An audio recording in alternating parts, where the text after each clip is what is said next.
CPIഎമ്മിനെതിരെ RSS ബന്ധം ആരോപിക്കുന്ന AICC general secretary KC വേണുഗോപാലിന് മറുപടി നൽകിയിരിക്കുകയാണ് മന്ത്രി PA മുഹമ്മദ് റിയാസ്.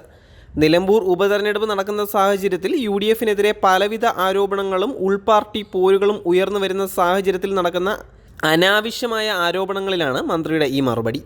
രാജ്യസഭാ സീറ്റ് BJPക്ക് ദാനം നൽകിയവർ കേരളത്തിന് ട്യൂഷൻ എടുക്കണ്ട എന്നാണ് മന്ത്രി നൽകിയ മറുപടി. KC വേണുഗോപാലിന്റെ ചരിത്രത്തെ വളച്ചൊടിച്ചുകൊണ്ടുള്ള ഫേസ്ബുക്ക് പോസ്റ്റിനാണ് മന്ത്രി ഫേസ്ബുക്ക് പോസ്റ്റിലൂടെ പ്രതികരിച്ചിരിക്കുന്നത്. ഫേസ്ബുക്ക് പോസ്റ്റിന്റെ പൂർണ്ണ രൂപം ഞാനിവിടെ വായിക്കാം. രാജസ്ഥാനിൽ നിന്നുള്ള തന്റെ രാജ്യസഭാ സീറ്റ് രാജിവെച്ച് BJPക്ക് ദാനം നൽകിയ AICC സംഘടനാ ജനറൽ സെക്രട്ടറിയുടെ ട്യൂഷൻ മതനിരപേക്ഷ കേരളത്തിന് ആവശ്യമില്ല. BJPക്ക് രാജ്യസഭയിൽ ഭൂരിപക്ഷം തികയ്ക്കാൻ കൈസഹായം നൽകിയവർ BJPയുടെ ഏജന്റ് പണിയാണ് ചെയ്യുന്നത് എന്ന് സാധാരണ കോൺഗ്രസ് പ്രവർത്തകർ പോലും മനസ്സിലാക്കി തുടങ്ങിയിട്ടുണ്ട്.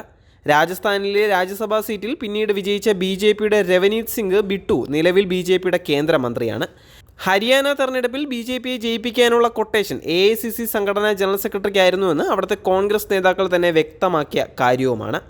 ഏതായാലും മുഖ്യമന്ത്രിയുടെ ഇന്നലത്തെ പത്രസമ്മേളനം കൊള്ളേണ്ടടുത്ത് തന്നെ കൊണ്ടിട്ടുണ്ട്. ഇങ്ങനെയായിരുന്നു ഫേസ്ബുക്ക് പോസ്റ്റ്.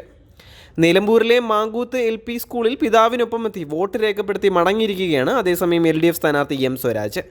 എല്ലാവരും വോട്ടവകാശം ഉപയോഗിക്കണമെന്ന് പറഞ്ഞ M സ്വരാജ് തികഞ്ഞ ആത്മവിശ്വാസത്തിലാണ് എന്നും പോളിംഗ് ശതമാനം ഉയരട്ടെ എന്നുമാണ് വോട്ട് ചെയ്തിറങ്ങുമ്പോൾ മാധ്യമങ്ങളോട് പ്രതികരിച്ചിട്ടുണ്ടായിരുന്നത്. ഒരു ഘട്ടത്തിലും ആശങ്ക തോന്നിയിട്ടില്ല എന്നും അദ്ദേഹം പറയുന്നുമുണ്ട്. വോട്ട് ചെയ്തതിന് പിന്നാലെ ബൂത്തുകൾ സന്ദർശിക്കാനായി പോകുകയായിരുന്നു സ്വരാജ്. അതേസമയം മഴയെയും വകവയ്ക്കാതെ ജനങ്ങൾ പോളിംഗ് ബൂത്തിലെത്തുമെന്നും പോളിംഗ് ശതമാനം വർദ്ധിക്കുമെന്നാണ് UDF സ്ഥാനാർത്ഥി ആര്യാടൻ ചൗക്കത്ത് മാധ്യമങ്ങളോട് പറഞ്ഞിട്ടുണ്ടായിരുന്നത്.